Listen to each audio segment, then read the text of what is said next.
Le concours des libres parleurs n'est pas une manière de nous inciter à dire ce que d'autres ont pensé et ont dit pour vous, mais est une manière de vous inciter de toutes nos forces à exercer votre liberté, c'est-à-dire votre capacité de dire et d'agir dans toutes les dimensions de la vie.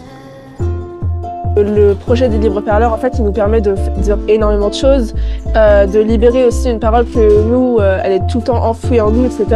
Et ça nous permettra peut-être à l'avenir de devenir du coup des grands orateurs comme du coup on a pu rencontrer aujourd'hui, et se dire qu'en fait notre voix, elle va vraiment servir à quelque chose à l'avenir.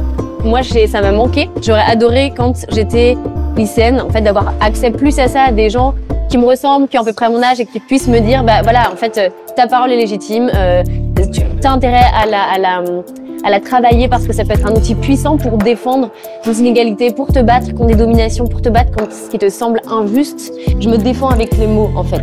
Et j'ai cette image du judo, je suis très mauvaise en judo par ailleurs, mais c'est l'idée de prendre la force de l'autre et de la retourner contre lui. Et c'est généralement votre interlocuteur qui va vous donner les meilleures armes pour le vaincre. C'est-à-dire c'est lui qui va employer le mot maladroit sur lequel vous allez pouvoir pivoter. C'est lui qui va employer l'argument faible que vous allez pouvoir démonter. C'est lui qui va utiliser la métaphore qui va pouvoir être retournée contre lui. Souvent, malheureusement, on peut avoir les plus beaux arguments à défendre, on peut avoir les plus belles idées à porter. Si on ne sait pas les exprimer, eh bien, elles ne parviennent pas à la personne ou à la personne qu'on veut convaincre, au public qu'on veut convaincre. Et je trouve que c'est une grande chance de pouvoir leur fournir les armes, et je dis bien des armes, pour pouvoir justement apprendre à parler.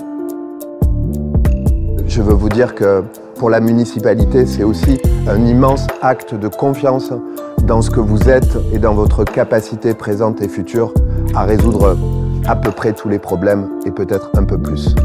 Vive le concours des libres parleurs et vive Montreuil!